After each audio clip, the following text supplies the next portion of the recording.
Hello, everyone. Welcome back to MPMA TV. I'm Brenda Hawley, and with me is Myrika Schneider.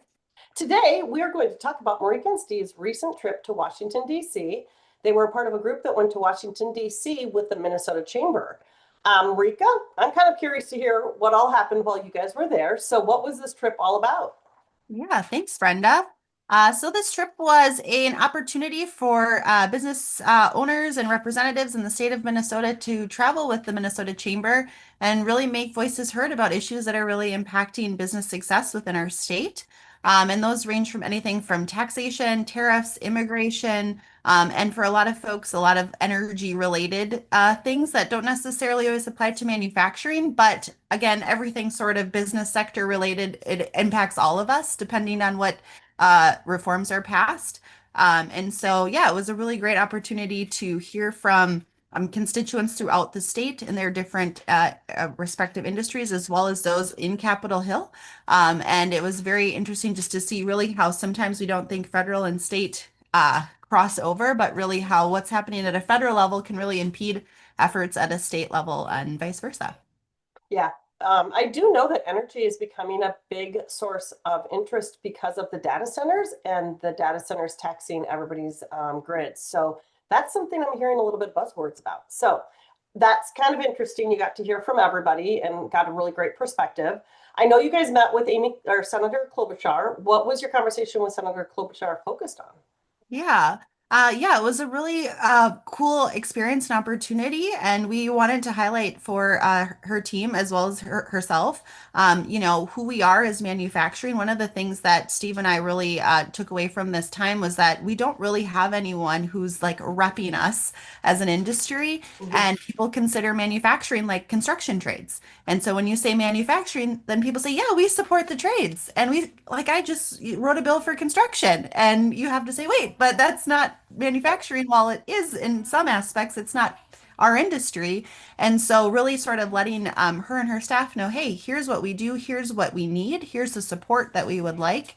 And then here's some states that are doing some things really, really well. And how can we borrow from that and learn from that? And what do we need to do as an industry and what do we need to bring to you all to help us really make these investments in our state and become a leader in workforce and really continue to grow and build so that we don't fall behind.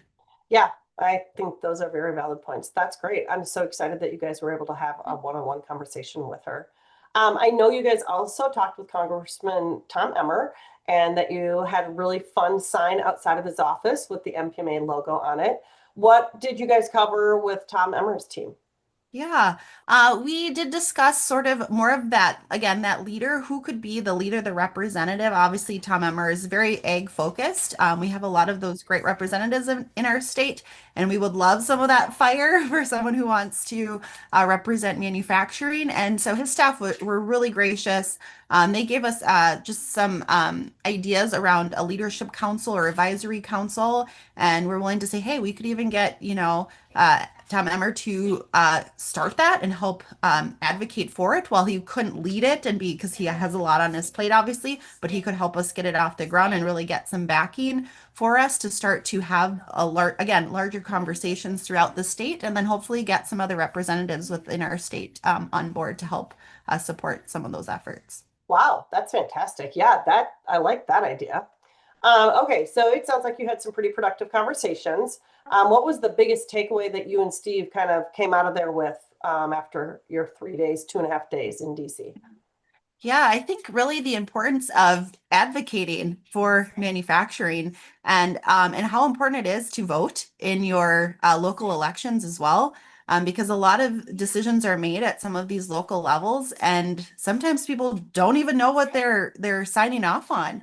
And so, Steve and I had an opportunity to talk with a staffer. We won't name the names of who, but we were reviewing a bill and we're essentially told, well, no, we would have never signed off on anything that excluded Minnesota state colleges. Well, no, this bill did exactly that, right? Because of the language. And so just really, when something is being passed, if something is important to you, if something is happening in your district, be apprised of what's going on, find out who you need to talk to, or come to us at MPMA. That's again why we're here to advocate for you, Yes. because sometimes it's the best of intentions with certain bills that are passed, but there's sometimes not enough knowledge and information on the side of the legislature to even make a really true informed decision. And so that is why they really need the businesses more involved. Right. Yeah. So I was going to ask you then, would you encourage our members to reach out to your local state leaders? But definitely that's a yes. Yeah. And I think I'm hearing that as well when, we attend these chamber events. They are looking for people to speak to their local representatives because it does make a difference. So got it. Okay. As we wrap up, what was the most memorable part of your trip in DC? Oh gosh, I think the most memorable thing was all of the extra security and things happening due to the parade that was taking place over last weekend. Sure. And so these like black tall fences everywhere with police line, do not cross, but then like you could cross because, like Because no it wasn't the one's there. day. And so it wasn't the day. And so you couldn't quite figure out like if you were supposed to do something or not. And so it was just cool to see some of the behind the scenes things that happened when people are like looking in sewers for bombs and all of that kind of stuff as you're just casually walking from dinner, Yes. And so it was quite an experience, and I hope to be able to go back again real soon. I was just going to say, we are very grateful that you and Steve had that opportunity. I think it's great to be getting our voice heard with our representatives and getting manufacturing top and center, because obviously we are a very important state to the manufacturing industry and we want to keep it that way. So that's great information. I'm glad that we were able to send you and Steve out there. And hopefully that's something we can continue to do and encourage our members to reach out to us. If you want to reach out to your representatives, we can help you connect. And we will look forward to seeing everyone after the holiday on our next installment of MPMA TV. Thank you, Myrika. Thanks, Brenda. Thanks, Bye. everyone. Bye.